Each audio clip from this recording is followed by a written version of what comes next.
Lebanon மீது Israel நடத்திய வான்வெடி தாக்குதலில் 490க்கும் மேற்பட்டோர் உயிரிழந்து உள்ளனர். காசா போரில் பாலஸ்தீன ஹமாஸுக்கு ஆதரவாக செயல்பட்டு வரும் லெபனான் நாட்டைச் சேர்ந்த ஹிஸ்புல்லா ஆயுதக்குழு வடக்கு இஸ்ரேல் பகுதியில் ராக்கெட்டுகளை வீசி தாக்குதலை நடத்தி வருகின்றது. இந்த நிலையில் ஹிஸ்புல்லா ஆயுதக்குழுவுக்கு எதிராக லெபனானில் இஸ்ரேல் பாதுகாப்பு படை வான்வெடி தாக்குதலை நிகழ்த்தி வருகிறது. அதற்கு பதிலடி கொடுக்கும் வகையில் ஹிஸ்புல்லாக்களின் ஆயுத கிடங்குகளை குறிவைத்து தாக்குதல்களை நடத்த இஸ்ரேல் விமானப்படைகள் முனைப்பு காட்டியது.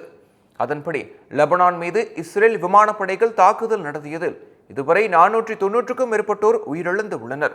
1600க்கும் மேற்பட்டோர் படுகாயமடைந்து உள்ளனர்.